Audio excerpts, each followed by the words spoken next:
This could be our last night on Earth. You don't want to die a flop, do you? This is Flop Culture.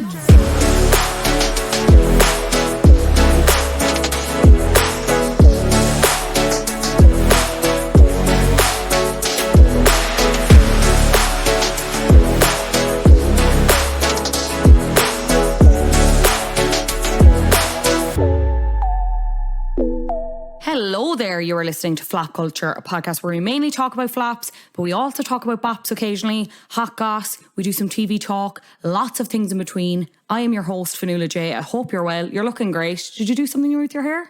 I like it. It's working. Hope you enjoyed my last episode on Are You the One with Max Zanga?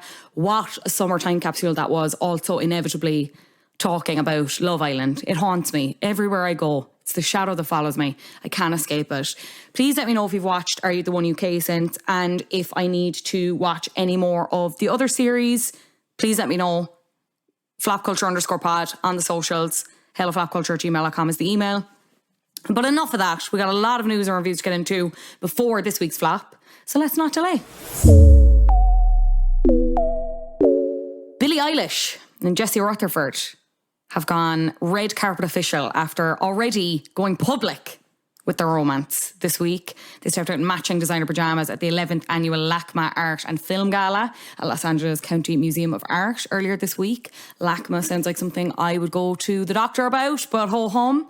And for their first red carpet appearance together, she's obviously worked very closely with Gucci before, so they were wearing these matching Gucci pyjamas, like sliders, you know, the whole lot. They were in this monogrammed like blanket, and like he was kind of pretending to fall asleep, and they were like, haha, lol. It was very much as much of a public display of affection as it was very much also a display of we are together and we do not care what anyone says. I mentioned that they'd already gone public with their romance. They'd been spotted together going to one of these haunted Halloween-y night things. And then for Halloween, they kind of stirred up even more controversy because she dressed up as a baby and he dressed up as an old man. Why is that controversial? Well, Billie herself is 20 years of age and Jesse is 31, which is really, really interesting, isn't it?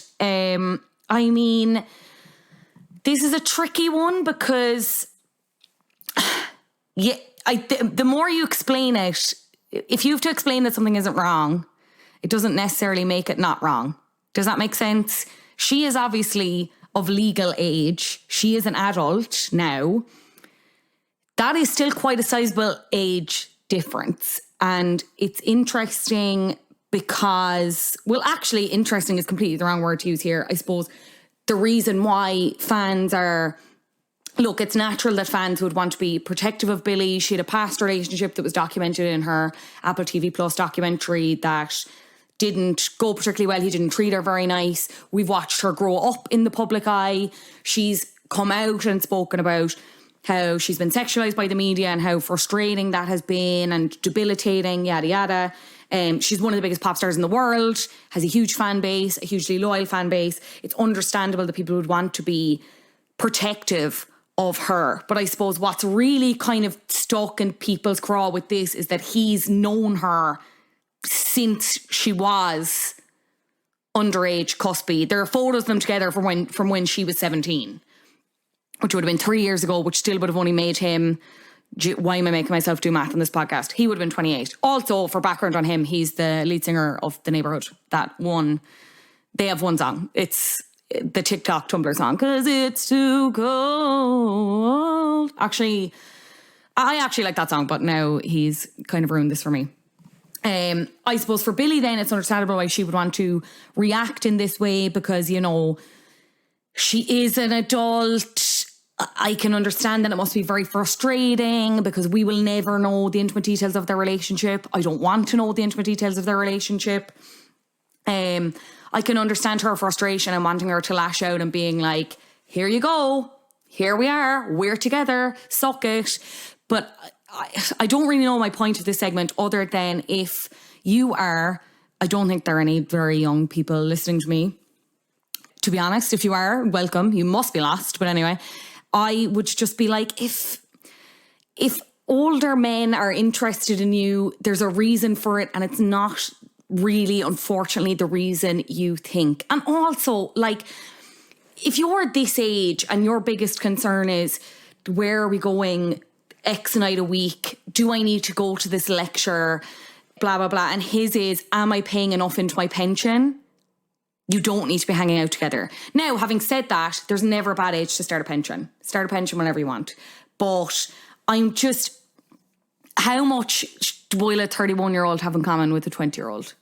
You know, that's all I'm saying. And we all go through it, I think, particularly as young women. And that's another Celebrity Memoir Book Club talked about this briefly on their Patreon, which I really recommend subscribing to if you haven't already and you're a fan of them. They kind of briefly touched on it, and they touched on the experience of, and obviously this isn't for, I don't mean to make massive generalizations, but I think this is something that a lot of young women can relate to. Being that young woman and getting with someone that is a little bit older and thinking, you know better, and not even necessarily that you can change them if there's some like corrupt individual, whatever, but just thinking, I suppose, that you know better and that you've nothing to learn from this, and like, it's obviously grand, whatever. And sometimes it is. Please don't message me if you are happily married to someone who you got with at whatever age. Happy for you, not applicable to you, whatever, blah, blah, blah. You can't say anything to them. You can't say anything to these women. You can't say anything to these people. They just have to do it and learn through it. I really hope she doesn't. I hope there's nothing to learn from this other than they all have a great time and it all ends up happily ever after. But it's just, you can even see with some of the comments on his behaviour on the red carpet. And I suppose there's another power dynamic to look at, in the sense that she is much more famous than him, and whether he's using that to leverage his status. He's just out of a long-term relationship with another influencer girlie whose name escapes me, but is very well known online if you are younger and more on the pulse than me.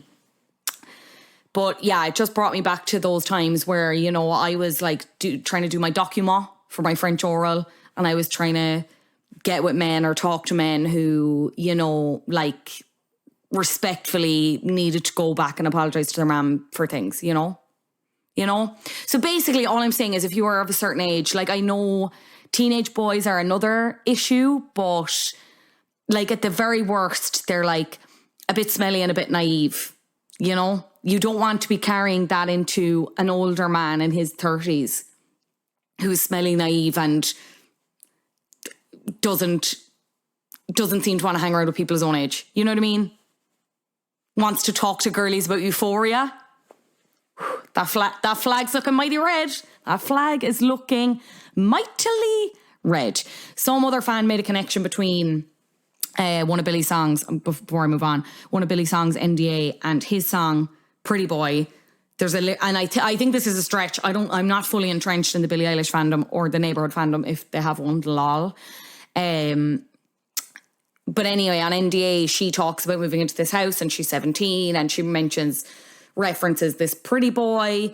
She hasn't had anyone over to party, but she's had this fellow over, made him sign an NDA when he left, right? And then they have another song, the neighbourhood of a song that I think is called Pretty Boy.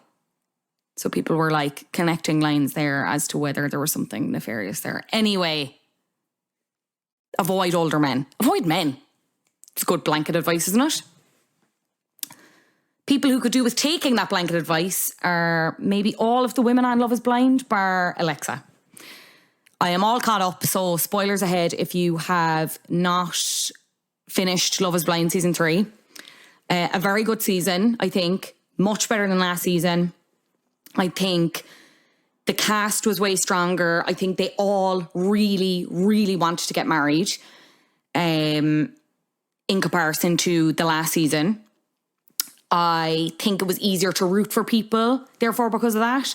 And as much as it was a frustrating watch occasionally because of, the things they talked about in the discussions they had, like the abortion discussion, made me want to, when you get that bit of skin at the end of your nail, I wanted to rip that off until all of my skin started unraveling and I was just a sack of arteries sitting in my sitting room.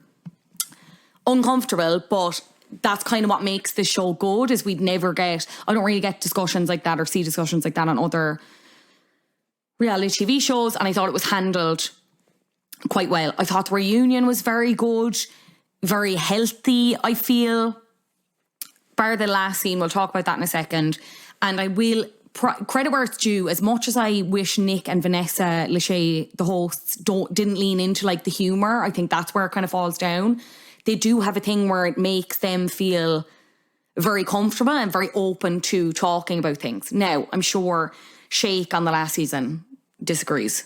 But anyway, so in terms of who got married, I mentioned Alexa and Brennan already. Obsessed with them. If they split up, I am going to run away. Like, they are just... I really didn't get... When I talked about this on my Instagram, people were very critical of her.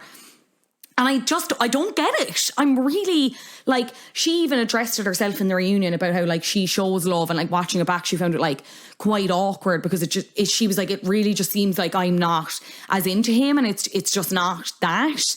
But I think there was a little bit of internalized fat phobia there from some people who were like, she's too confident, she's too cocky, whatever, blah, blah, blah. And I know, and like some people were, when we were doing my final predictions on my Instagram story, it's Afternoon J, if you don't follow, people were talking about the fact, you know, that he was going to struggle with taking care of her and stuff, and like the religion thing and stuff. None of that ever came up. And like, it didn't matter because they ended up getting married. And it was great. I was delighted. I was so delighted. So got that right. Going into this episode, I was really nervous about Nancy and Bartice because it really seemed like they were going to get married. And thank God they did not. Bartice, I do not understand him. He's very young. And I give everyone the benefit of the doubt going on to these shows because I will never do a show like this. I have no idea what it's like to do a show like this. 25 is obviously still very young. But I think Nancy was dead right calling him out in the fact that he sent the shot before they got married. Like, while I ultimately believe they should never have gotten married and the right thing happened, I can imagine being Nancy and being like, what in the actual Christ? Especially if she had gone to him and been like, don't blindside me, which is what she said. She said, if it was a no, grand, but just don't blindside me. And she did. Then her family are getting involved. They're getting all up in Bartice's grill, and Bartice is like, to her younger brother and her mom, and he's like, I don't know any of the explanation, blah, blah, blah. And that is the one thing I did like about this season as well, because the one thing I found hard was the fact that they're all led to this final day where, and I know that's the whole premise, like, can you marry someone sight unseen, as all of the priests and rabbis and various religious leaders say, religious leaders, whatever, the people in charge of the equivalent masses. Anyway, they all say that. I know the point is that they have to get married, or there has to be a choice about getting married at the end. But what bothered me about the past seasons was like, you're telling me you're dragging your mom, dad, granny, uncles, cousins, whatever. And I know all the families don't always turn up. But you're telling me you drag them out for this big day. They're all getting dressed up. They've taken annual leave. They're hoping for a turkey or ham situation, you know? Like, they're like, here we are. They're the bets on the speeches. Here we fucking go. And then for it all to change imminently as you step on the altar, you know, that kind of bothered me. I liked it this season because I liked seeing the families kick off and being like, what a colossal waste of my time. I could have been doing anything else. You've dragged me to this gazebo and Netflix are here and they're filming me. I am going to kick off. So I did appreciate that. He's a freak. Barti's the freak, sorry. I do think he came across better in the reunion slightly, and I think he gets it, and I think he's grown, and I think he gets it in a way that some of maybe the other lads haven't. Speaking of the other lads, Cole and Zenab, I mean, like, actually, maybe I'll get to them when we talk about the reunion, but they didn't get married, obviously. Then we had Colleen and Matt, which was just like, I could not care less about them now, and I'm angry that they did, in fact, get married. I'm angry that it was them, but in a way I shouldn't be surprised. It just like when Colleen was at the altar and she was like, I was just looking for like a male best friend, like a best friend. I was looking for a male Colleen. I've never met two people less compatible, and I know he's come from a really difficult situation of being previously married. The girlfriend got pregnant, whatever, blah, blah, blah. He clearly has massive trust issues, but I'm just looking at Colleen and I'm like, you need to get on those pretty point shoes and you need to pirouette into the fucking sky away from this man. This man does something with space. He's an aeronaut something. And he can't, it boggles my mind. Anyway, they got married. Don't care about them. Anyway, who else is left then? Zainab and Cole were talking about them. We talked about Nancy and Bartiz, Alexa and Brennan. Who else didn't get married? SK and Raven. I was devastated. I think this was another thing that I liked about this season, was that usually it's fairly cut and dry. It's usually, I think it's, with the last season, it was quite predictable who was going to work out and who wasn't. And I also think once you made your mind up about a person on the show, they were made up. I had a total 180 on Raven. I really didn't initially gel with Raven. And then seeing her vulnerability on the wedding day, like, they are clearly into each other. I kind of feel like she suffered a bad edit maybe not even a bad edit, but it was just, it was weird seeing her actually, like, I think they had the best journey, the worst word in the world, but seeing them kind of work through their issues was very satisfying. I think he's very genuine, and I think she is as well. Like, I don't think there's any on-screen persona kind of vibe. Again, I don't know how SK's mom didn't clatter someone, because I think I was surprised it was him that said no.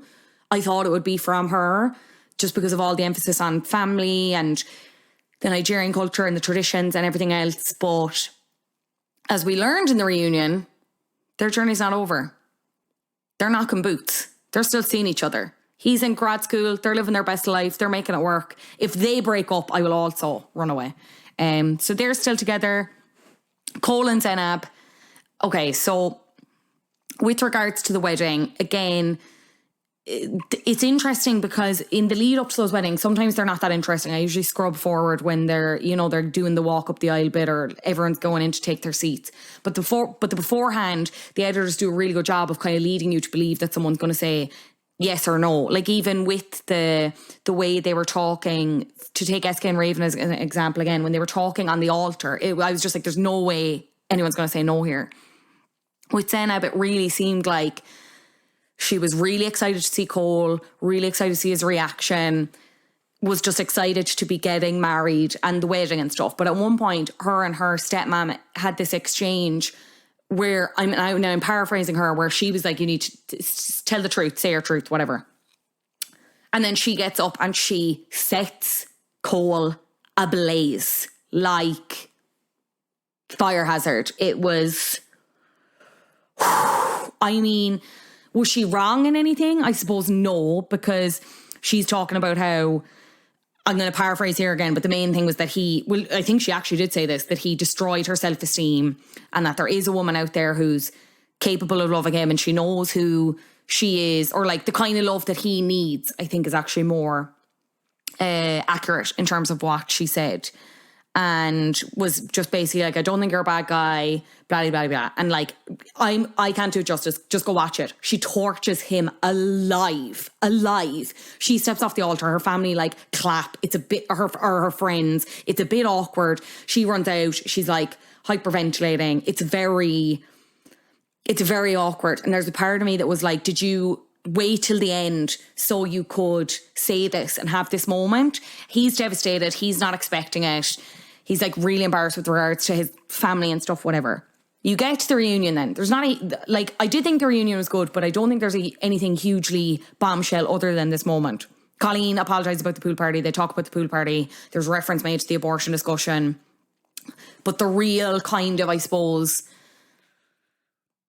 like the main thing with the reunion is Cole and Zainab, and it's about their relationship and it's about the aftermath of the wedding and stuff. So like, they're talking about it, they watch their clips, and it's all about like the disorganization, how messy Cole was and how frustrating Zainab found that.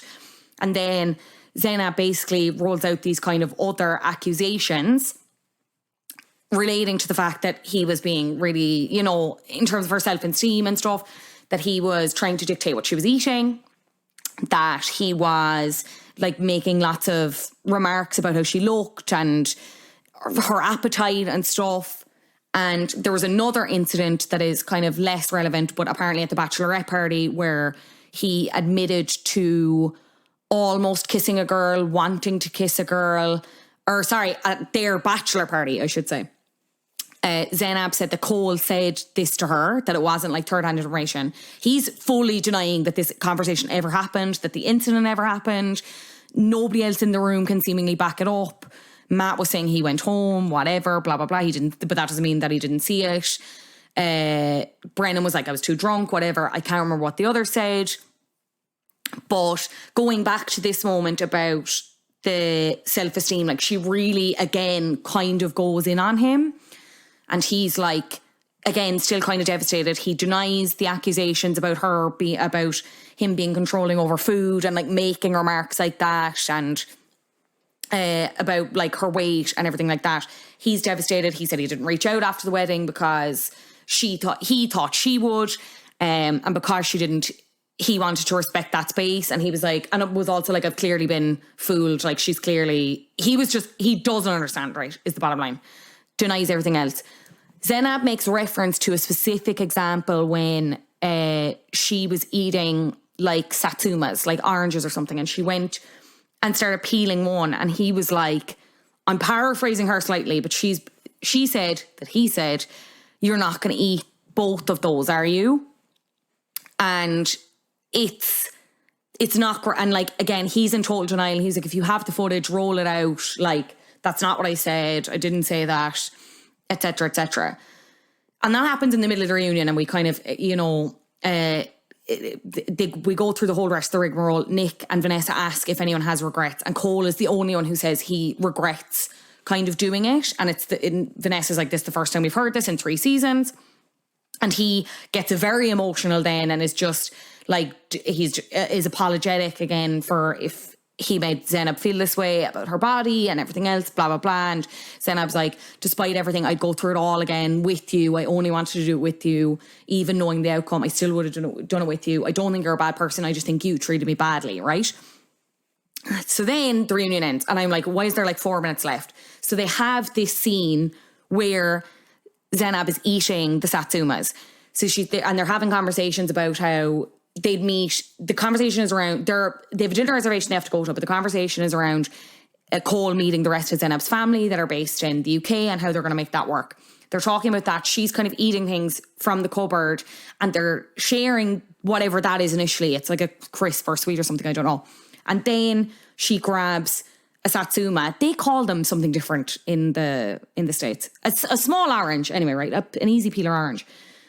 She grabs one and she starts peeling it, and he does say, he's like, are you going to eat both of those? Because that's what she said. She was having 2 oranges, and he was like, are you going to eat both of those? And she was like, yeah, that's the serving suggestion. So we see that play out on the camera, and his thing is like, we've a dinner reservation. You don't want to ruin your appetite, right? And he's kind of making reference to like the fact that they're having a massive meal, and then he's kind of interrogating why she's doing this. Or I think she's like, I have my reason. No, actually, I don't want to misquote her, but he asked her if she's doing it like for the wedding, like for her wedding bod in inverted commas. And she's kind of like, yeah, like kind of, as in she's kind of hinting that there's more to it than that. But it was an interesting scene. And to be honest, I thought it was a bit, I kind of wish they'd showed it during the reunion so they could all see it and all be aware of the full context. But at the same time, like, I've asked on my own Instagram stories kind of what people's impressions were of that moment, because I went away from it kind of thinking, there's a part of me that's like, I don't really think Cole was coming across as harsh in that particular scene as Zainab was leading people to believe. But on the other hand, I'm not Zainab. I've never been in a situation like this. Intent, you know, just because your intention is good doesn't mean the impact isn't still felt, especially when it comes to things like food, eating, body image. I doubt this was an isolated incident. If, you know, that's a big thing to lie about. If Zainab was lying about it, which to be honest, I don't think she was. Was it her own insecurities that she was also projecting? Because there's a part of me that just feels like maybe Cole said a lot of this shit harmlessly. Men can be just as indoctrinated by diet culture and, you know, anti-body positivity and stuff. I think it's more complicated than one person being right and one person being wrong. But I think you have to acknowledge Zainab's feelings regardless. I did just think it was a bit kind of weird and manipulative that it wasn't actually shown within the reunion and that it was kind of left for us. And I know they do it on purpose. They do it so that we'll all talk about it now and we'll all debate about it. But the kind of initial reactions from people were, let me bring this up here. Hang on one sec. Yeah, a lot of people seem to be on Cole's side. Someone said Cole and the Mandarin. So glad they showed it. Bartice was too flipping rude to Nancy's mom. This is a separate thing, but I actually agree with that. And also, I think Bartice to go back to Bartice and Nancy very quickly, there seemed to be a thing where Bartice was shagging some other doll after the experiment finished. And then he was like, I don't want to talk about sex on the show. I don't want to talk. Why you make me talk about sex? And the girls were like, nobody's making you talk about sex. But like you were seen on social media with this other guy like a couple of days after the wedding. You know, what's the crack there? What's going on there, you know? Someone said, I don't know what to think. That's kind of where I'm at as well. Someone said, nearly died when I saw the cuties scene incoming. That's what they call them, cuties. They're just oranges, for God's sake. Shook, Ori, Cole, Zainab. I think because of her lack of self-esteem, they never had a chance. I think that's a factor, but I don't think it's just that. I think, I say this respectfully and not in a funny, disparaging way. They all need to go to therapy or go to more therapy if they haven't been to, because I think she obviously has insecurity issues. I think she can be very passive aggressive. You've someone like Cole then, though, you cannot just come out and be like, accuse someone of being bipolar. It's because the conversation isn't going your way. And to be honest, as much as I still agree with the statement, I think everyone could benefit from therapy, you know what I mean? I also just think it comes down to an issue of two people being extremely incompatible.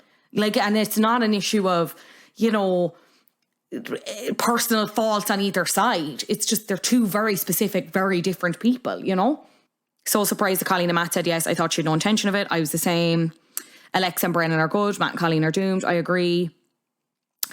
How was Cole the bad guy and not Bartice? That's a fair point. Someone said, I am shocked. I love that they didn't let Cole away with it though. So often they play too cutesy at the reunions. I also agree with that. I think everyone was held accountable, but in a polite and a respectful way as possible. Because at the end, when Cole was getting very emotional, before we saw the scene with the cutesy oranges, whatever the fuck they're called, he's like crying and he's saying that he wants to change and he wants to maintain good relationships with everyone in the room. And you know, people who've kind of been snippy throughout, like, well, I don't mean snippy. I think they kind of rightfully called Cole out on stuff like Alexa and Brennan around his language and other things. They were all kind of receptive to it. I thought it was good. I need, after the altar, not to be shite. I need Alexa and Brennan to stay together. Let me know what you think about, I suppose, mainly that Cole and Zainab situation and the orange scene. Flopculture_pod, you know where I am, at Fionnuala J as well. I've started buying Beverly Hills. I've only watched the first episode. I like it so far. You got Ali Lutz. We love a Hills connection. I think, I said this on my Instagram stories. Now, I'm only one episode in, I will say. I think you will enjoy it more if you watch Housewives. I think if you don't watch Housewives, there's kind of nothing there. There's not as much there for you, in my opinion. If you've watched further, please let me know, because I really don't want to waste my time if it's shite. And I'm loving I'm a Celeb. Devastated that Olivia Atwood is gone. My Love Island queen. But I think the cast is really strong. I love Chris. I think Chris is really funny. I think Owen is really funny. But the more people I talk to, the more people are divided on Owen. Some people don't like they think it's a bit of a dumb guy shtick. But I think he's funny. Who else is in there that I like? I love Jill. I love Jill and Owen's little double act. That's my favourite thing, like getting to know people who I wouldn't, like, I'm going to be honest, I didn't know Jill Scott of the Lionesses before going into this. I didn't know your man Owen from Hollyoaks, whose second name escapes me right now. I think we've got a good mix. Love seeing Babatunde do that trial. I am recording this ahead of time, so this is ahead of Matt Hancock going in and Sean Walsh, which is just incredible. Sean Walsh thanking his lucky stars that he's going in the same day as the most hated man in Britain. Like, Sean's like, okay, I lobbed the gob one time, morally not great. Matt Hancock, kind of blood on his hands, maybe? Ideal. I look like Mother Teresa. I'm looking forward to seeing that play out. Another thing I watch a lot of things this week. Selena Gomez, My Mind and Me. I wanted to watch this because there was a lot of other kind of, I suppose, fallout and celebrity chatter off the back of the documentary. It's on Apple TV Plus. And it kind of follows her. It's a documentary about her her mental health. And it covers, I think it starts from 2016, kind of as recently up until the pandemic. And I'll start, before I get into like the friend drama, let me start with the good things first, or what I enjoyed about it. I think she comes across really well in it. Comes across very sympathetic. I think it's really important. I obviously think it's so important to highlight mental health. I think, not especially, but I do think with famous people, and I suppose in her particular situation, someone who had been followed as closely, had been commented on like as much from such a young age. I think it's really important that we are aware, because some people aren't, to see what's going on behind the scenes and how much, like, it's not being famous. It makes a lot of other things easy, but there are so many difficult aspects to it. I think people are very quick to jump back to the easy things. Obviously, you have access to resources like never before, financial resources predominantly, but there are still enormous downsides to it. And then you add in the issue of maybe suffering with health issues, being known to that degree from such a young age for so long with no real escape, and with her knowing that she wanted to do good and wants to be involved in philanthropy, but will always have this kind of long shadow. It's hard to watch her struggle when she does struggle. I suppose my other issues with it are kind of not actually really directly related to her. It's about how it's made. I think it lacks structure in a massive way. I don't think, obviously I know the core theme is because it's Selena, my mind and me. It's about her mind. It's about her mental health. It's about her mental health journey. The timeline is very all over the shop, I felt. And it just kind of felt like they had, how many years is it since 2016? Like 6 years of footage that they just needed to pull together into a 75-minute or whatever it ended up being documentary. And it just felt slightly all over the place. And I'm still not really sure what the overall point was, to be completely honest. And I think that's the director's fault more than anything, and the editors. I have questions around her circle and who appears in the documentary. Raquel Stevens is one who's coming up a lot on social media and the general discussion around the documentary. She's like one of Selena's best friends, but she comes across very unsympathetic throughout the documentary.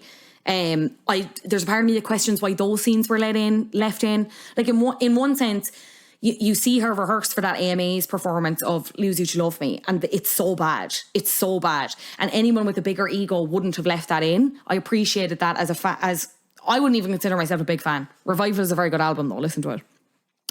I don't even consider myself a fan, actually, really, to be honest. Anyone with a bigger ego would not have left that in. But then there were some things like this, and the fandom has pointed out that on her cooking show, Selena and Chef, Raquel has appeared on that as well, and she doesn't come across well on that either. And people have questioned her motives around her, how good of a friend she is, right? And there were initial things like, but why did she sign off on it? She's an executive producer. She's actually not. She is in the credits as like a special thanks to Raquel Stevens, but she's not. She's not an executive producer. Another TikTok theory that I've kind of fallen down, I've chosen to believe, is that she's actually a rep for Hillsong, which is the mega church that Selena potentially is, maybe still involved with, not sure.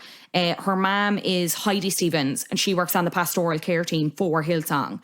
So the TikTok theory that I'm choosing to believe now is that she has been in Selena's life for that long and features so heavily in the movie as kind of a rep for her, and to, I suppose, make sure that Selena was representing the church in a good way. There's a couple of instances where it's like, I cannot believe you're friends with this girl if you really are, because she walks into rooms like she owns the place, as if she's not on Selena's paycheck.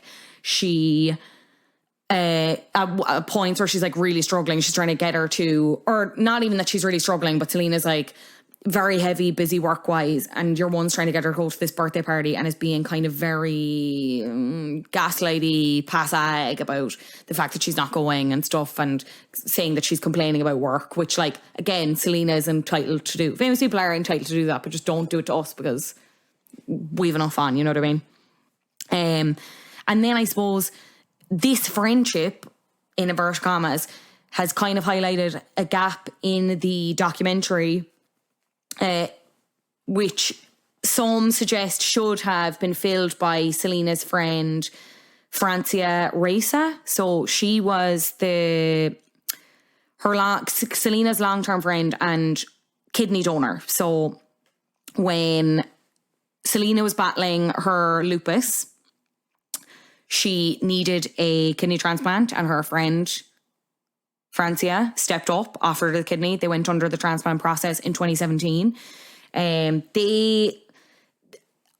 don't think they've been kind of friends since, and I have my own theories for that, and I'll get back to it. But basically, she's not mentioned in the documentary. The kidney transplant is, again, in another weird scene where Selena is visiting an old family friend, an old friend from the neighbourhood, and that scene is so weird. They clearly knew they were filming, but she goes up, it's this elderly couple, right? And she used to call over to the house with her neighbours, cousins, whatever, because they had a dollhouse in the house that they used to play with, whatever. And your man answers the door, the husband. And it kind of seems like he's being caught off guard, but I doubt he is for how big of a documentary this is and how big a star Selena is, yada, yada, yada. Anyway, that interaction is really weird. She goes into the house. She meets the wife who she would have been like better friends with as a kid. The old lady she used to call to, and she used to make cookies and stuff, blah, blah, blah. It all feels very for the camera in a way that makes me uncomfortable. But I'm pretty sure she mentions the kidney transplant there in discussion with her because the woman she's speaking to also isn't in great health. But Francia isn't mentioned by name. And then in a Rolling Stone interview, I think to promote this documentary, Selena said that Taylor Swift was her only friend in the industry, right? And this has been obviously aggregated by loads of sites and shared across social media. And she commented on, it was the E! News post about it. She commented and said, interesting. And people have since copped that she has unfollowed Selena. Now, that's not a good test of things because she might never have been following Selena, but the question then would be, why would you not be following your friends, you know? I think it's a decent enough question mark to have over it. So Selena's exact quote was, I never fit in with a cool group of girls that were celebrities. My only friend in the industry really is Taylor. Some people have said she meant the music industry, whatever. But like people are trying to split hairs to mean that she meant Francia or whatever. And then since then, Selena has been, I think she left a comment on a TikTok in which she said, sorry, I didn't mention every person I know. So yeah, things are not good for them. There are like a lot of heavy rumors that come with a lot of alleged information around, you know, Selena's health struggles and how much of that might have been related to alleged drug addiction. She's been in and out of treatment centres kind of throughout this latter half of her career, and she's always said it was for things like exhaustion and everything like that. There are other allegations and suspicions that it might have been drug abuse, and some people reckon that that's actually the real reason why Francia isn't friends with her, because, you know, she donated the kidney and Selena was still allegedly struggling with substance issues and stuff like that. This is all alleged. If you were into Fluently Forward and Blind Items, you already know this. She does kind of half address the drug issue allegations in the documentary, but when I was looking into it, like, it's kind of mentioned in, she does that thing of doing you know, they take clips of like, Selena Gomez is back with new music after 7 years. It's like the news clips. Yeah, so she's been to like 4 different treatment centres since her early 20s. And I think she ended up, and this is covered in the documentary as well, her battle with psychosis. And she talked about, I think, having to come off the detoxing off of certain medications for her bipolar and stuff. That's referenced in the documentary. Nothing else is. I think it's just interesting. Just another example of why children should not allowed to be famous. When I said this on my Instagram, Louise O'Neill rightly pointed out that the issue isn't children getting famous, it's children being abused by people in the fame system, which I agree with, and I think is actually a better point. Sadly, though, I kind of don't think the doc is like massively worth watching unless maybe you're a big... I don't know, unless you're a big fan. But by that token, I think you've probably already watched it, to be honest. What else do we have this week? Back to the Beach podcast, if anyone listens to that. Kristen Cavallari and Stephen, whatever the hell his name is, Stephen Coletti.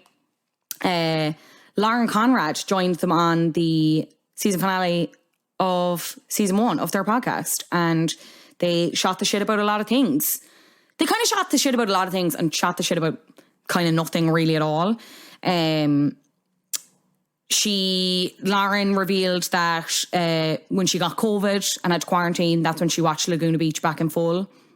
And then it was originally airing, she would only watch parts because she was watching with her parents. And then she said she would skip over like other people. She would only watch her parts, which is kind of funny, lol. She also revealed that she was also hooking up with Talon, which is gas. It wasn't just Kristen. Everyone was hooking up with Talon. He made a very funny TikTok today where he was doing, "It's me.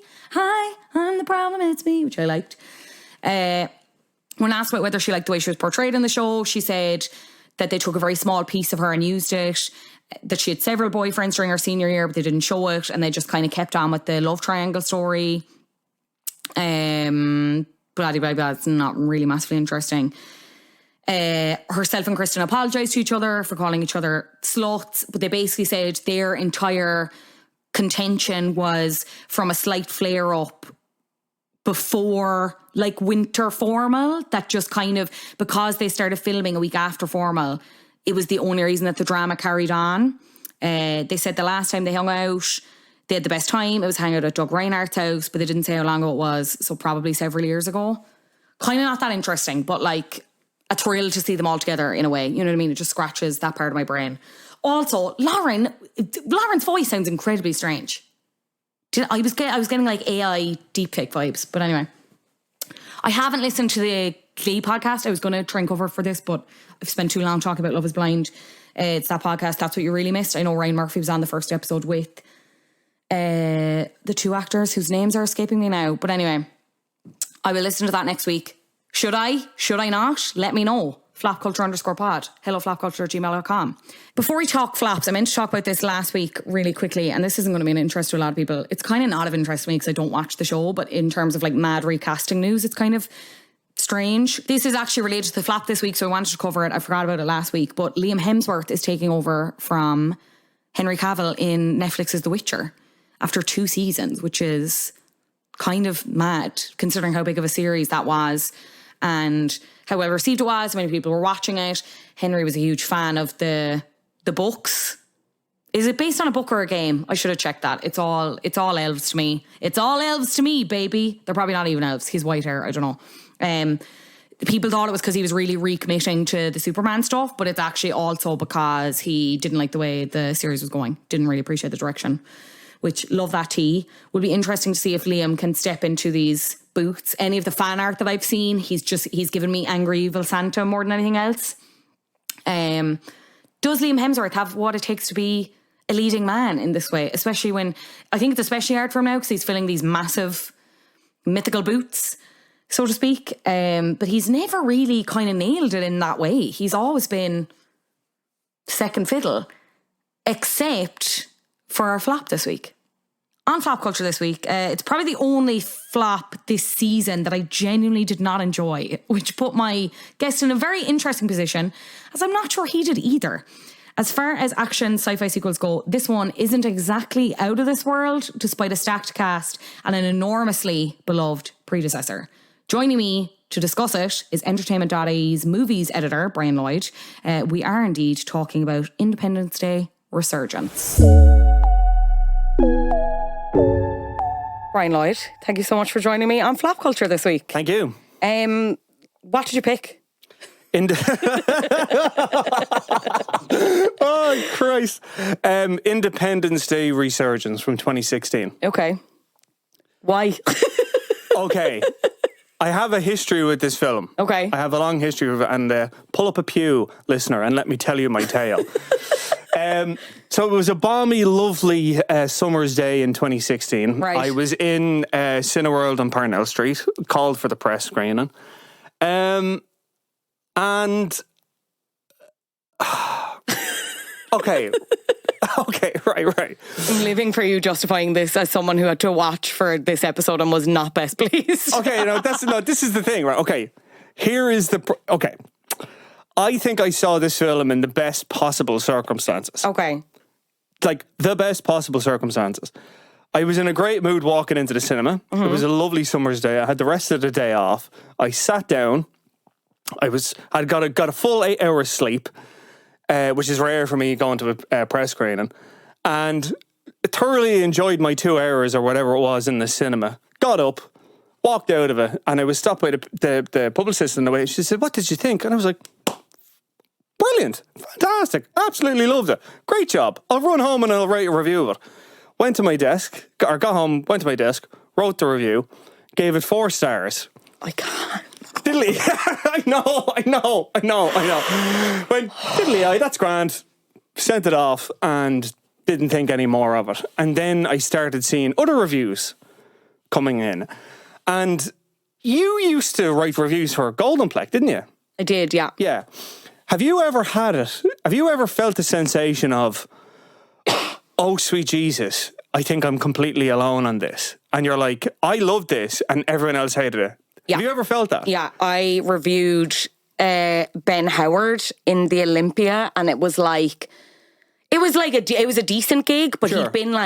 I'd been to other shows on that tour, right? And it had been like he'd been really fucking cranky, like leaving really obvious songs off the set list. Like, it wasn't really a vibe, as the kids would say. Sure. And then the Dublin show, I don't know, was it just Dublin? Was it the Irish crowd? Whatever. But like, everyone was on it. Someone in the crowd had a framed picture of Barry Manilow and was just like cheering with it.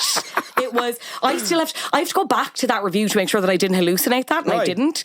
And I just remember seeing like other reviews of other shows being like, this was fucking, like, he is such a pernickety bastard. It was such a dour affair, like really miserable, like really cranky at the audience for talking and everything like that. I was like, was it just this one moment of magic, or was I drunk? Like, is it? No, okay, right now, I want to delve into this a little bit. Were you the only person there reviewing it? This is the thing. Because I can understand. I doubt it. Yeah. I don't remember reading anyone else from Ireland reviewing that gig. See, that's the... Okay, and this is the difference of it. Because with a live review, you're absolutely right. A person or a band or a performer or whatever can do 10 shows, and those 10 shows could be completely different. So you could get like one review in Barcelona that's absolutely fucking incredible, and then you could get a review in London that's terribly shit, and then like the Dublin one you went to and you say it was a vibe and it was great. But a film is... It's crystallized. There's no like external factors. It's like it's there. You're getting quite literally what's on the screen, and that's it. Correct. That's it. And it's basically every person sitting watching it has their own particular view. Now, like, okay, there is a tendency for film critics, particularly male film critics, that there is an element of, oh, you have to be contrarian. You have to go against the grain.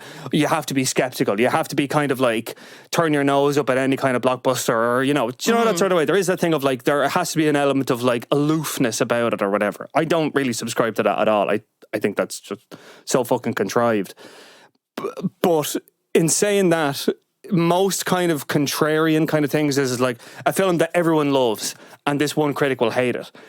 The opposite end of the scale is so fucking lonely. It's so lonely that I was like, I mean, I went and watched it again recently, and I went and read my review of it, and I've had to defend that review more than any other review I have ever written, and probably ever will write, in fairness. Yeah. And when I'm alone at night and I doubt myself, I'm like, oh, shit, maybe it wasn't that good. Is this the one that haunts you? This is the one that haunts me. And it haunts me because I'm on record for so much there is so much physical evidence of me defending this film that now I've convinced myself, oh no, this film is amazing. These are all fucking wrong. You don't know what you're talking about. This film is 20 years. Prove me wrong. This will be reevaluated in the way that nearly all films are reevaluated now. This will be like reevaluated up. It'll be a modern classic. This is like, you don't know what you're talking about. I'm ahead of the curve on everyone. Right. And it's been like 6 years and it hasn't happened yet. So I got 4 years to convince everyone to get on my level. Okay. But starting right podcast. Now. Okay. This podcast right now. This is the turn back. This is the start of the campaign. Yeah. I'm obsessed. Let's talk about the context around the films. This is obviously a sequel to the 1996 Independence Day. Will Smith, absolute mega blockbuster. Yes. The definition of blockbuster, sci-fi, aliens. People were absolutely eating that shit up. Yeah. Like how big was that gap in terms of, or I suppose, how high were the stakes for this movie, and did this kind of set it up for a fall? That's interesting. I don't know if it was necessarily setting itself up for a fall. I do know like that at the end of the first Independence Day, at the first Independence Day, the one in 1996, I don't think there was a natural... I don't think there was a natural way of continuing it, if you know that sort of way. Because it's very clean and cut. It's like, kill the aliens, everyone goes, yay, freeze frame, and it's done. That's it. And what I really enjoyed, and I am going to have to defend it now, but what I really enjoyed about Resurgence was that where the film opens up is that right at that moment, but like it's the aliens have picked up that, oh no, they've actually got it, and it's taken them this amount of time to get to Earth to fight back. And so like in terms of like I guess like expectation in sort of out on the internet or whatever, in kind of pop culture kind of expectations, there were none. Because everyone was kind of like, really? They're making a sequel of Independence Day? Yeah, it wasn't a thing of like, we were clamouring for the sequel. It was like, why the fuck are we doing this? Because this actually came at a time when there were loads of fucking sequels. Totally. And again, I think that, I'm holding out hope that this is going to be reevaluated, because this did come in the middle of complete and utter sequel fatigue. Like, there were so many sequels coming out. You had like Creed, you had The Force Awakens, Finding Dory. Yeah, Finding Dory as well was another one. And again, like there was this thing of like, there certainly was a fatigue of people are like, there's just no fucking new ideas, and we're just taking films from 20 years ago and giving them a sequel. Now, in the case of like Creed, it absolutely worked. I thought Michael B. Jordan, fantastic choice to play it. Great way of, linking, Rocky into the story. Didn't feel forced. Ryan Coogler did a brilliant job of it. He's a really, really strong director. Finding Dory, I loved it. Oh, good. So good. I mean, oh my God, I need to watch that again. And like, I have not seen a film that has kind of treated the idea of raising a child with special needs and that, because that's what that film really is about. It's like, how does a parent kind of cope with the idea of their children is going to need more help in the world than others? Force Awakens as well, I loved it. I thought it was great. Yes, it is a little bit of a rehash of the first one, but what of it? Like, it's space opera pop, sci-fi pop thing. Like, you don't need it to be fucking ridiculously brainy. And by that token, I thought, at least my initial reaction to it was, this is of a similar vein to Force Awakens. It's like, taking the DNA of the original and transposing it onto a modern kind of context, and then kind of having, the kids of the people who survived it, Will Smith's kid, the president's daughter, they're all in it now. They're all coming of age. And yeah, and I you're right. People weren't clamoring for it, but I thought it still could stand on its own 2 feet. How wrong I was. Who came back from the first movie to be in this? Just Bill Pullman and Brent Spiner and Jeff Goldblum. Will Smith wouldn't do it. And in fact, I was reading, they had to rewrite the entire film in 2 weeks when Will Smith said that he wasn't going to do it. Oh my God. Now, I can see the producer laughing. And, a more kind of malignant kind of read on this would be like, yeah, it fucking shows that they rewrote it in 2 weeks. Yes. I think it worked. Can you try and explain it to the listeners and me? Because it's really going to seem like I didn't watch this. I did. I didn't have a fucking breeze. It was like, I kind of had a breeze and I kind of didn't. And you explaining it there. So it's like, okay, it took them this long. They figured it out. They're back to fuck up the humans. Yeah. Like, it felt like everything happened very quickly. Yeah. And I just wasn't really sure what to be afraid of. So what What happens in Independence Day Resurgence? Aliens. It's basically, as I said, like the aliens got the distress signal at the end of Independence Day. The mothership blows up, crashes into Africa, or crashes in. Basically, they all kind of come crashing down. Basically, all around the planet, and they send out a distress signal, which goes back to the alien home planet. It takes the aliens the better part of 20 years to get to Earth. They have to, travel through space to get there. Yeah. And they arrive, and the Earth is now ready for them because Earth is basically, they took like the alien technology and they've made it to like they've reinforced it. Correct. So it's like, should it happen again, we'll be ready for them, yeah. And everyone's kind of like gotten a little bit kind of complacent, and everyone's like, oh, they're not going to come. It's been 20 years, they haven't been here. But, Bill Pullman, he's like, got his beard now and he's gone all crazy and he's getting dreams in the middle of the night. He's all like, they're fucking out there, man. They're fucking out there. You weren't there, man. You weren't fucking there, man. And, he's all like gone crazy or whatever. And then sure enough, the aliens, and it's all like, I was fucking right. And then it's all chaos breaks loose, and the Earth Defense Force has to get out there and fight them all off.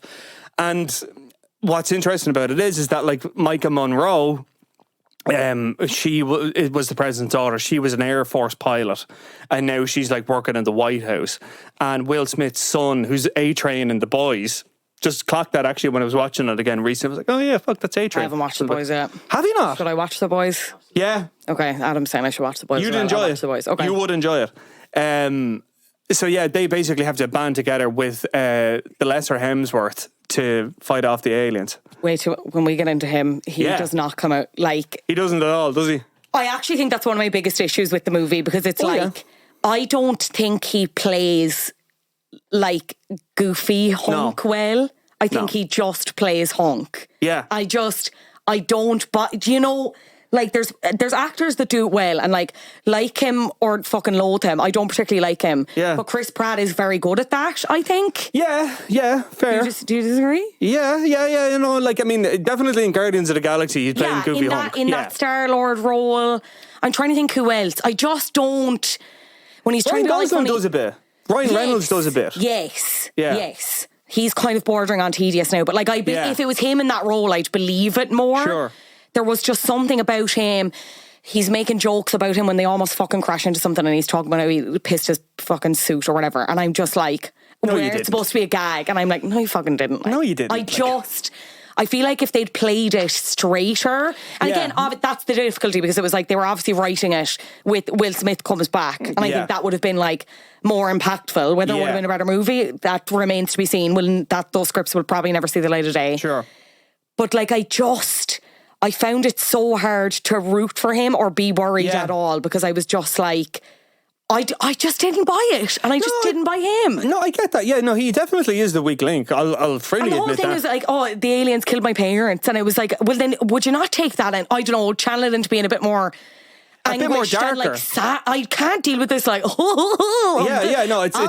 sexy and I love my fiance, and I can't wait to come back to you after I kick these fucking aliens' ass. Like, fuck off. Yeah, and like you're walking around with your t-shirt on and your dog tags, and you're all like, oh, I'm just a bad boy, but like, I mean well. The floor here is really slippery, Commander. That's why I fell over, and it wasn't that I just got punched. I know, like it's just like there's a real kind of like. And again, this is one of the things that I liked about the film, but I can see why people disliked it, is that it's so obvious. It's so on the nose. It's so kind of like not a hint of irony is there in this film whatsoever. It is so earnest. That's what I meant. It's so earnest. And the way that Liam Hemsworth plays it is so earnest that you're kind of like, come on, man, you gotta give me something to latch onto here a little bit. There's got to be something. You can either like play this in a very sort of over the top way, or you can have a little bit more grit to it. Yeah, and like let's call a spade here. He's not a good actor. He's not a good actor at all. Has he been in anything good bar the last song? You're going to disagree on the last song. Have you seen the last song? Is that the Nicholas Sparks one? Yeah. Is it? No, I didn't see that. Was he good on it? Very good. Was it? Okay. Well, I mean, in the sense that, like, I watched it when I was fucking, like, 18 or something, and it's him and Miley Cyrus, and they fall in love after, like, yeah, I get that. It's going in my eyes. Sure, yeah, I get that. Yeah, I can see What that. else is he in? Westworld? Was he in Westworld? No, it's the other Hemsworth. It's the further one down. There's another Hemsworth. Luke Jesus Hemsworth. Christ. There's Liam, which is him. There's Chris, which is Thor, and then there's Luke Hemsworth. Luke Hemsworth is the one that's in Westworld. He's like the elder brother. That is so embarrassing for him. But he's, you know, in fairness, I would actually say out of the three of them, Luke is actually the better actor out of the three of them. Okay. Because, like, Chris Hemsworth is just like, he can only, now granted, he plays... He's another one who can kind of only do himbo now. That's it. But he does it so well. He is the himbo. Like, that's, of the Chris's, he is the himbo. You know, like, Chris Pine is the moody one. Chris Evans is the kind of the goofy one. Chris Pratt is, he's the Jesus freak now. But, like, you know... The Luke, evil Chris, as we call him. Well, yeah. Big Bible basher Chris. But but Luke Hemsworth is actually a really good actor. And, like, he's really good in Westworld for what he does. Yeah. Like. So... okay, but sorry. yeah. But what else is Liam in? The only other thing I've seen him in that he was remotely, I mean, I say remotely good, he wasn't even that good in it, was like, I think it was like The Expendables 3. Yeah, that's the only thing I know him from is The Expendables 3. He was in the fucking Hunger Games. Yeah, but he's like not like, he's a bit player until the completely. last movie and a half. Like, and even at that, he doesn't have much of an impact in the whole thing, really. Like, he's very much...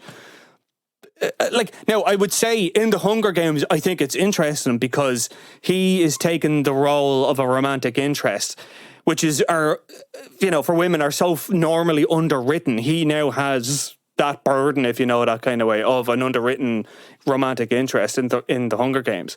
But yeah, he's a complete non-entity in that film whatsoever, in totality. Expendables 2. Expendables 2. Oh, not the third one, Correction. pardon me. Correct the record. Yeah. Okay, he's shit in this movie. Who do you think is good?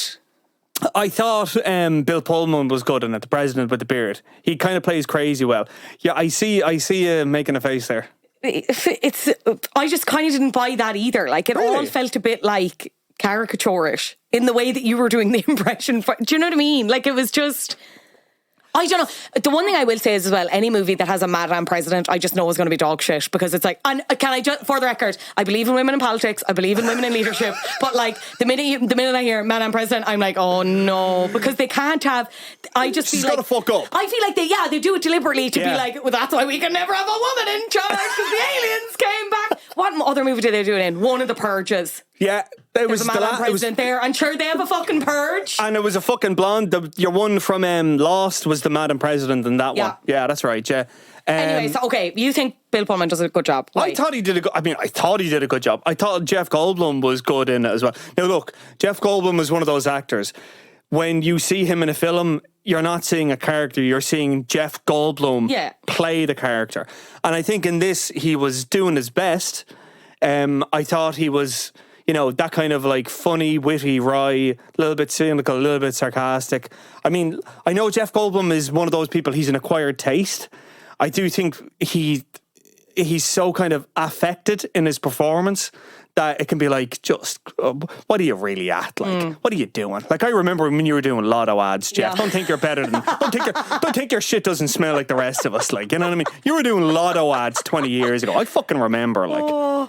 I think that's another kind of going back to Liam Hemsworth. I'm like, you have the comedic thing of him. Yeah, there. You don't need another one. You don't need to be. Do you know? It felt like they were all trying to be funny, and it's like this fundamental. Like, this isn't a comedy. This is a disaster movie. Yes, potentially. Like, it's you can't be flippant about it. Like, you can't be funny about it. Like, there's literally hundreds of thousands of people dying. You can't be sitting there quipping about it. Yeah, no, I get that. No, again, like I'm defending this film. I can't really defend it, and I think this is the point. This is kind of. Again, I'd love to hear what you think about this, because, like, okay, so the job of a film critic, if you like, is you're supposed to kind of go watch these films, be very critical and analytical of them. And I say critical, I mean in the sense of like pull it apart so you can put it back together on a page. There are some films I'll go to and I'll have like a notepad, or I'll have some kind of keeping notes with it, because like something has picked up in my brain that I want to write about later, I want to remember or something like that. And then there are other films that are like, boop, don't need this, throw it over, and I'm just going to sit it and take it in, and then I'll walk out and read it, or I'll walk out and write it. And I felt Independence Day Resurgence was one of those films that if you went out to meet it, if you met it halfway, you'd have a really, really good time with it. And I think if you saw it in the cinema, in an IMAX, and, you know, you took it at that face value, it's a very, very enjoyable film. I think if you're watching it in the cold light of day with, you know, the knowledge that this film was not well received and all of those things, I think it's very easy to come to the conclusion that you came to, if you know that sort of way. As in other words, what I'm trying to say is, I wish everyone got to see this film how I got to see this film. As in a great mood, in a brilliant cinema, with really, really great surround sound, and everyone walked out of it and had a great time. Because I honestly really believe that this film, if it got a slightly warmer reception, people would think of it better. Because, like, I have seen Marvel and DC films get like such a warm reception that I am like, were you watching the same film that I was watching? Because this was muck. Yeah. And how can you look at a film like Independence Day Resurgence and say it's terrible, and then look at something like Justice League and tell me that that is better than this? It isn't. Not in my mind, anyway. Yeah. You know? The one it was one of the things I was going to say was that I wish I had seen it in a cinema, because it's just not. It doesn't translate to small screen at all. It's not a streaming movie. Not like in the it's slightest. really, and I do think it looked in like the space. Yeah. It's not that I looked in this was like I don't believe it. It was more, my issue was more with the cast. Yeah, totally. Looking at it, it's very slick. The aliens are like quite scary. Yeah. And I was kind of like, I feel like I would have at least probably given it a good solid, like, day out 3 if I'd seen it in a cinema and had a big bucket of popcorn. Yeah, that kind of, and like, I mean, look, I know sometimes when you hear that, that's like, you're thinking that's a cop-out of a review, like, to call but it. Like, not every movie, but not every movie is supposed to, like, challenge. No. Like, what? That's why reality TV exists. That's why there's literally a whole genre built on, like, pure escapism. Yeah. You know what I mean? And that's what...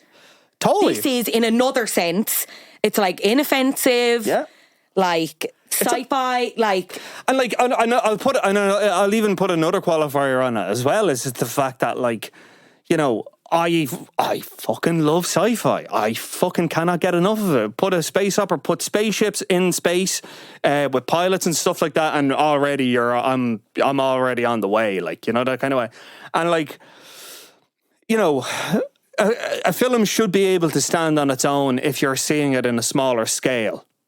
A good film should be able to do that. Like, you know, 2001, for example, or something like that. If you've never seen that in a cinema, you can still watch it at home on your TV, and it will still have the same impact. Star Trek began on TV and had all its impact on TV, and then translated into film. Some would argue didn't translate as well. In saying that, you know, I think Independence Day Resurgence, for all its faults, and I everything you're saying is correct, by the way. I'm not going to argue with you on any point you've made, because you're fucking right on every single one of them. I just think when I saw it that time, it really left a good impression on me. Now, if I was to go, having never seen the film, and if I was to go watch it on Disney Plus now, I probably would give it, I wouldn't slate it, but I certainly wouldn't have given it 4 stars. I probably would have given it a 2.5, and probably would have written in this fictitious review, you probably would have worked better in a cinema, because I do think it's a film that should be seen in a cinema. But yeah, I mean, I can't, like, I've gotten grief about that review a lot, and I know a lot of people that have went to see it off the back of it, and then came back and looked at me differently. So, you know, I can't defend it that much. Like, I can only just say that I really enjoyed it. That's all I can really say. Is there any salvaging the franchise? Because the director had said he had actually written like 2 sequels. Yeah. And he was still, I think he's still kind of half thinking that there's basically something exists. He doesn't know if it'll ever see the light of day. Yeah. Because, like, I think there was a thing about the whole thing with Will Smith as well is that he wanted a certain salary, they wouldn't give it to him. Sure. He was committed. By the time they'd worked out something else, it was like he was committed to another movie. Yeah.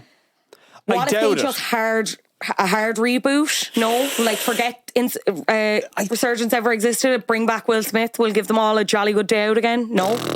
I doubt it. Why? I doubt it. Because, like, I mean, for one, like, it lost a shit ton of money. Yeah. I know that. Like, they were expecting it to do huge business. Like, I remember, like, the press campaign for this, and I'll never forget it. After I written my review, I got a phone call off the publicist a couple of days later and panicked and like, can we use your review? Can we just like can we just like plaster the whole poster with your review? Because they knew right well that no one else was going for it.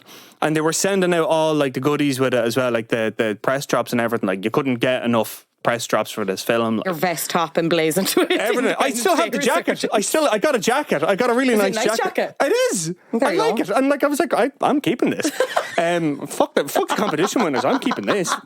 It happens so much, by the way. If when press you just not claim prizes and then you just get to keep them. I'm just something like put one of them aside for me, and if someone doesn't come to collect it, I'm keeping it. Like I have a whole collection of film hats at home. Okay, I'm obsessed with that. Yeah, like do you know that thing night promoting on Twitter? There's this whole Twitter account that's basically press drops from films, like as in like all the stupid. Yeah, guys. It's a whole. Okay, I love shit like that. There's a whole subculture of it. Yeah. But what was I saying? Yeah, no, I mean I don't think there's any way they can salvage this at all. There really isn't. And like to be honest.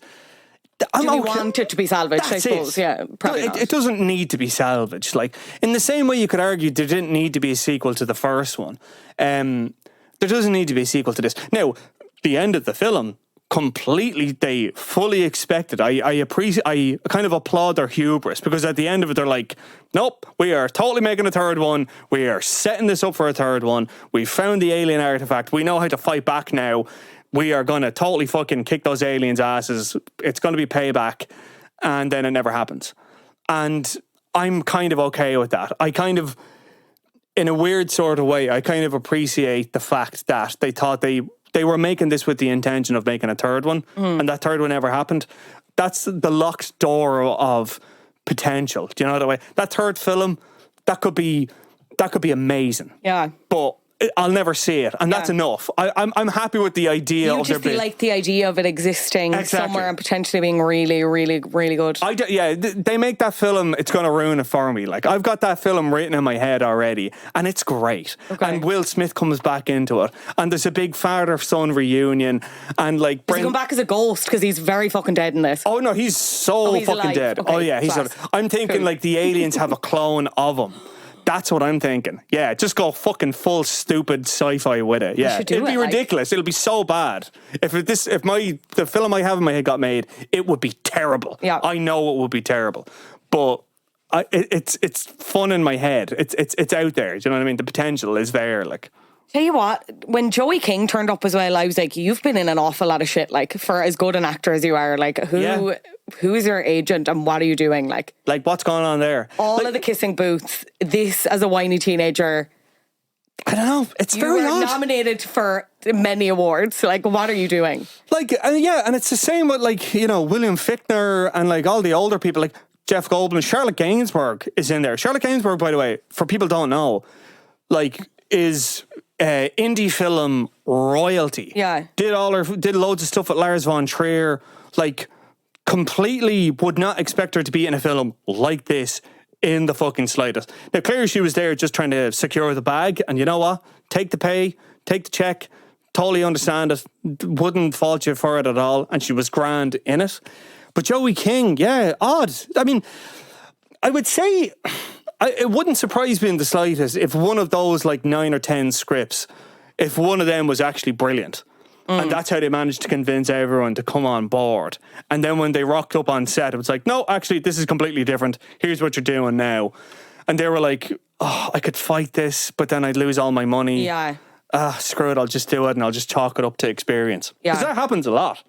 Who was saying, Dakota Johnson was saying that recently about 50 Shades. Was that basically there was an entirely separate script and then E.L. James came in and was like, absolutely fucking not. And then they were trying to like... salvage. Bring people, like, they would go and rehearse... Like, they're bring in parts from the old script and hope that she wouldn't notice while they were doing takes, and like they would rehearse like in the fucking dead of night. It just sounded like the most horrific experience. And for all films to be putting that amount of effort into that film, like Jesus Christ, like what are you doing? Yeah. Like because Rosario Dawson was talking about it. Actually, she was doing one of those roundtables, I think, for THR, and she said the same thing. She didn't mention the film now. She didn't, or maybe it was a TV series. I don't know, but something anyway. And she said the exact same thing. She was like, "We turned up. I had signed up for this script. I was really, really excited about it. I got there, and the first day of shooting, it was completely different. Yeah. The entire thing. And they only gave her the sides as well. They didn't give her the full script. And she was like, I'm not doing this. I signed up for this. You got me for this. So you're breaking the contract now because I signed up for this script, not that script. And goodbye and good luck."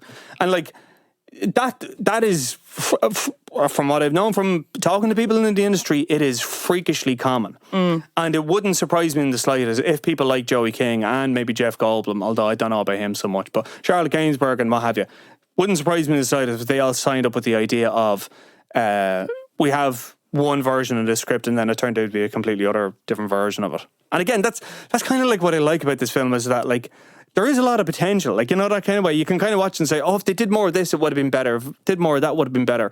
Isn't it fun to imagine what that would have been like? But you're not supposed to do that for a fucking blockbuster. You're supposed to take it as is. Like, yeah, and maybe that's a me issue with the genre as well, I would say. Do you not like sci-fi at all? You don't. If you don't, you don't. I'm trying to think what movies I like. They probably wouldn't be in my That's fine.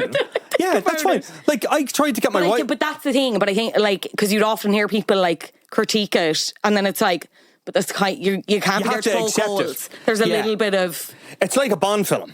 It's like a Bond film. You like, if you're going to give out about the sexism in a Bond film, like, duh. It's a fucking Bond film. Yeah. Of course he's going to be a fucking creep to women. Yeah. Of course he's going to be... he's going to do all those things. They're all terrible. He's absolutely right. Like, you're absolutely right to critique the sexism or whatever. But to suggest that it's not going to have those things in it, you're just codding yourself. Yeah, you know, that kind of way. Yeah. And the same with sci-fi, like, you do have to suspend disbelief. You do have to kind of take logic out of it for a minute and just kind of accept it as is. And that's, you know, a lot of people can't get there, and that's totally grand. Like, that's completely acceptable and understandable. In the same way that people can look at, like, a Nicholas Sparks film and be like, you're telling me that he loved her all this time, and it's like, come the fuck on. Like, The Notebook. Like, not that I don't have a problem with The Notebook, but like, there's an element of like, no, come on, how much of this is like, come on, really? Yeah. Exasperation. Yeah. I found this funny. So the whole thing around it kind of, you mentioned that it lost a boatload of money, whatever. Oh, yeah. It kind of didn't go anywhere in China either, because there's a Chinese actress in the movie called Angela Baby. She's one of the pilots. Yeah. And basically they were really annoyed because she didn't get enough screen time, so they just didn't fucking go see it. Yeah. Which is just like...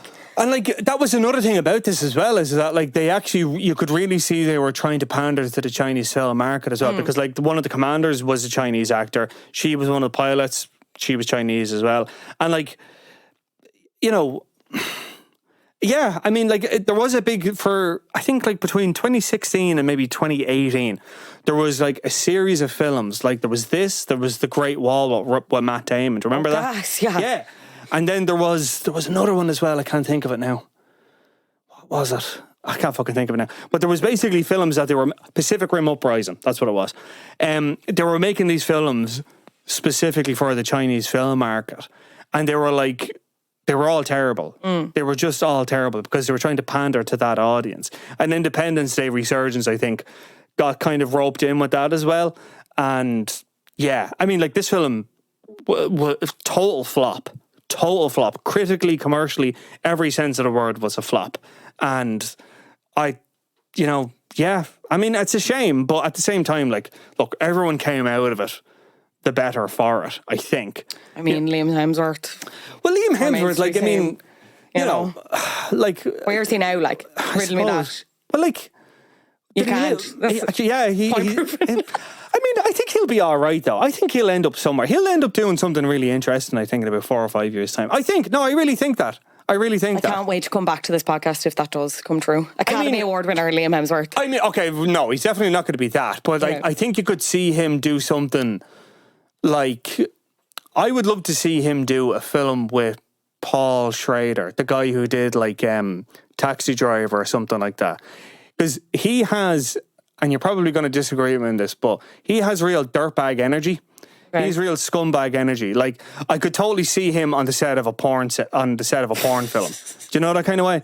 Like, there's just something about him that's just really like seedy and like, you know, everyone was talking about him and Miley Cyrus, and Miley Cyrus was the wild one. I was like, no, I bet he's a scumbag as well. Like, I bet there's something about him. She said in a song, she said she didn't want the whiskey and pills anymore, so I think there was 2 of them in it. That's you know yeah, I mean? like that's what I'm saying to you, and I think he has that in him. Like, I would love to see him in some sort of like a true detective. Maybe not a true detective, but you know what I mean? Like, I could just totally see him in a kind of playing a really seedy character. Like Michael Monroe, she was in It Follows. She's having a great career.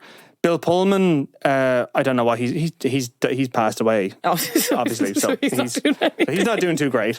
But Jeff Goldblum, I actually forgot he died. Just as I was saying, it was it's fine. He can't listen to this podcast. So R.I.P. Obviously. R.I.P. Bill, like, you know. But I totally forgot about that. Jeff Goldblum is obsessed with doing sequels now again. He can't get enough of them. He can't get enough of them fucking sequels.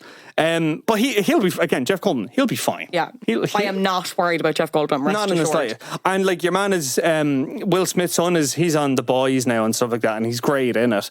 Jaden Smith? No, not Jaden Smith. The guy who played the son in it. Sorry, you did. Yeah, the son in. Yeah. I've forgotten his name now.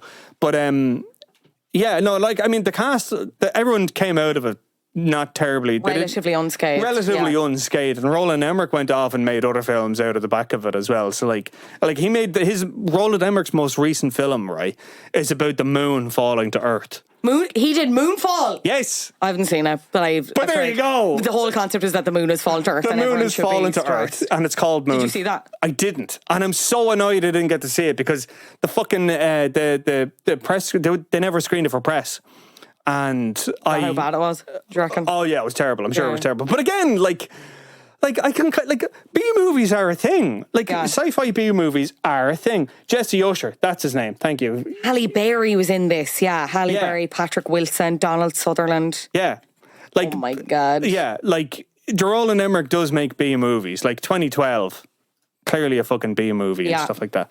And I think Independence Day Resurgence as well. I think if you take it as a B movie, it's still enjoyable. But like, you know, I totally understand why it flopped. Totally understand why people don't like it. I just have a really soft spot for it. Like, so, yeah.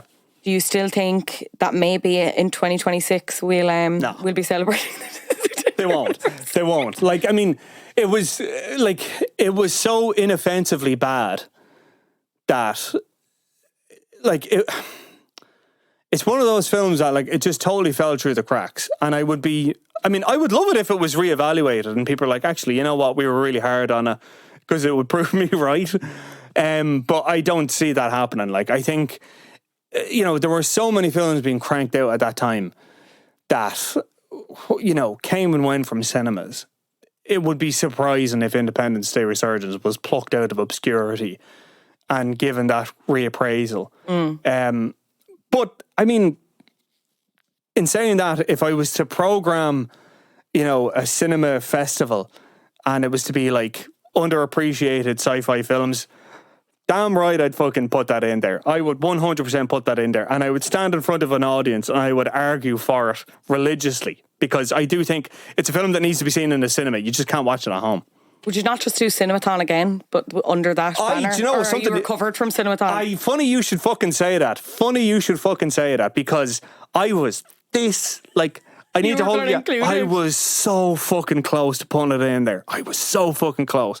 And when people were putting in donations, somebody put in a donation say, oh God, I hope you don't make people watch Independence Day Resurgence. And I was like, I should have fucking done it. I should have put it in there. I should have had the courage to put it in there. I could have done my whole fucking spiel there and I could have saved it, but no, I didn't. If we end up doing Cinemathon next year, I will have to convince people. He's threatening it. I'm threatening it. He's threatening a curly pops. That's no idle threat. I mean, I don't know. Like, I really would love people to see it in the cinema. I would love people to see it how I saw it. That's all. That's all I can say about it. It's very wholesome. It's very wholesome when you put it like that. Brian, where can people read more of your reviews that you adamantly stand over? Not your fake I was ones. going to say now, geez, if you're going to make me go through my other reviews and ones that I'm not sure I can stand over anymore, That's a podcast concept. Oh no, don't make me do that. Brian Lloyd, this is your review. Oh fuck! Please don't make me do that because there's so many that I'm like, I can like. Spectre is the one that haunts me. Let's not talk about it. Anyway, where can people read Sorry, Entertainment.ie is where I write, and I'm on The Last Word, and I'm on Movies and Booze, and I'm on Brendan O'Connor's show, and the radio. I'm on the radio. And Ireland AM. And Ireland AM, yeah. Jesus, sorry, yeah, of course. Give them a plug. Yeah. If you're They to don't come need a back, plug, though. they don't need a plug. What am I talking about? Sorry, Virgin. If you were, because I'd love to have you back for another episode at some stage. What do you reckon you'd do if you were to pick again? Oh shit! You're putting me on the spot there now. That's okay. Adam's ready to go to editing. So. Oh fuck! Oh my god! No, I can't think of anything right now. Okay, you think about that. Come back to me in 3 months. Okay, yeah, grand. When you're doing the season 2, yeah, 100%, yeah. I'll totally come back. I will have something for you. I just can't think right now. I'm so frazzled. That's completely fine. It's very warm. It's so fucking warm in here. And I'm trying to think, I'm trying to rack my brain of like stuff like that. Yeah, I can't think of anything. I'm really sorry. You'll be back though. I will and be we'll back. have a good chat about whatever that is. Yeah, I'm very totally excited. Will. And this was very great. I enjoyed it so much. Brian Lloyd, thank you so much. Thank you. And you can find all of Brian's reviews on Entertainment.ie and on their socials. And also, he's covering I'm a Celebrity on Ireland AM at the minute, and he's very funny, so you should watch. And he's also occasionally on Movies and Booze on the Moncrief Show on News Talk with me, so listen to that too. If you want to stream Independence Day Resurgence, you can find it on Disney+. Top of the flops. Let's get into it. You're a flop. Top of the flops this week is Drake. I was really excited for her loss. It's his latest collaboration album with 21 Savage. Initial reviews seem to be good. Fan takes seem to be good. Like, I was excited to finally get a good Drake project. His first good one since What a Time to Be Alive. Don't correct me. I'm right. He has not released a good album since then. And then he came for Megan Thee Stallion for no other reason other than he could, and because misogyny is rampant, and because some men will support men at whatever cost, which is highly embarrassing for me, to be honest. So on the song Circo Loco, he raps, and you're going to have to bear with me because I am white and not a rapper. I've been fucking on a French bitch, c'est la vie. I just put him on a jet. Now they all Italian. Way I'm dressing till I've been to 1,000 islands. This is the important bit. You can ignore the start. This bitch lie about getting shots, but she's still a stallion. She don't even get the joke, but she's still smiling. Shorty say she graduated. She ain't learning enough. Play her album track 1. Okay, I heard enough. The last 2 lines is spark controversy because many people believe that Drake is accusing Megan Thee Stallion of lying about a shooting incident which took place between Megan and another rapper called Tory Lanez in the summer of 2020. Allegedly took place at Kylie Jenner's house party, in which they were leaving an event in an SUV. They were arguing. She attempted to leave. He pulled a gun on her and shot at her feet as she exited the car. He was arrested in connection to the shooting. He's pleaded not guilty to assault charges. Like, kind of means nothing though. Like, August Alsina came out and said that he attempted to assault him. Tory's ex-girlfriend has also accused him of assault. Initially, she was kind of like trying to distance herself from it. Now, bear with me on this again because there's a word that I cannot use here, so I'm just going to replace it with like men. So this is what she tweeted initially. Or actually, sorry, she had addressed the incident on her song called Shots Fired. It was on her album Good News. And she said, again, this is where I'm going to start replacing words. Imagine men lying about shooting a real bitch just to save face for poor rapper men you chill with. As if it weren't for me, same week, you would have been indicted. Shoulda let them lock your ass up. Then this album came out, this track came out, and initially she was kind of distancing herself from it, and she tweeted, again, I'm paraphrasing here, so bear with me. I know I'm very popular, but y'all gotta stop attaching weak-ass conspiracy theories in bars to my name. Lol. Men nor hoes ever address me or at me with a fact or receipts. I am clout, bitch. Keep sucking my pussy. That's good, isn't it? The neighbours are obsessed with me. And then I think someone replied because, you know, he obviously references stallion, and she kind of came back and was like, that refers to like a tall, lean black woman in slang. But then I think she got more defensive because I think people were kind of, you know, people were using this experiences of hers as a punchline. So she said, stop using my shooting for clout, bitch ass men. Since when the fuck is it cool to joke about women getting shot? You men, especially rap men, are lame. Ready to boycott about shoes and clothes, but dogpile on a black woman when she say one of y'all homeboys abused her. And there's an account on Instagram, which I link below in the show notes. It's called darkest_hue. It puts it better than I ever will. While rappers mourn Takeoff, Megan Thee Stallion's experience with gun violence is still a punchline. Takeoff, one member of Migos, died this year at the hands of guns. It's just, I don't get it. On the same project in which Drake has, and Drake is constantly doing this. He's a woman front and center on the album cover. You know, he's advocating for women's right to abortion, claiming he's feminist, thinking he's like the most woke guy in the world because he's calling it Roe v. Wade. And you have him making comments like this because he can, as a flex. And because it goes back to my original point, some men would rather die than stand up for women or accept that men can be responsible for bad things. He's not the only one. We've had other people like this before that have made jokes. LeBron James kind of, well, I don't know if he was necessarily joking, but he was kind of really in support of Tory Lanez in the wake of the shooting. 50 Cent was making memes about the shooting. It's just, and when you look at, and this is where I would again point you back to Darkest Hue, because they have all the studies when it comes to, you know, intimate partner violence against black women, and the studies there, like the stats are horrifying. It is.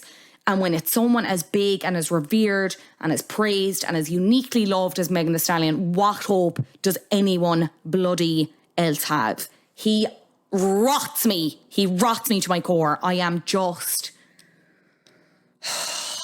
He's a low life. Get a life, loser. Get a life. Get a life! Log off, Drake. Log off and get a life. That's all he's doing this for, is the social media crew, which is so embarrassing. So embarrassing. Anyway, thank you so much for listening. As always, we are on Instagram and TikTok under flopculture_pod, and you can get in touch at helloflopculture@gmail.com. If you leave a 5-star review in your name or nickname on Apple Podcasts, I will recommend a bop to you. You can also leave a 5-star review on Spotify. This week's bop is for McWord Stock. Thank you for your 5-star review. Go follow Getty Images fan club on Instagram. They share like bizarre celebrity encounters from the Getty Image files, celebrities you'd never expect to see together, old celeb photos. If you're a pop culture /celeb freak, you will delight in it. My recent fave is Natalie Portman and Soulja Boy at MTV. Very enjoyable. We will be back next week. Thank you to Adam Shanahan on editing duties as per usual. Brian Lambert did our artwork. You know where we are on social media. I've plugged it a million times already. But thank you so much for listening. Much appreciated. See you then. Bye.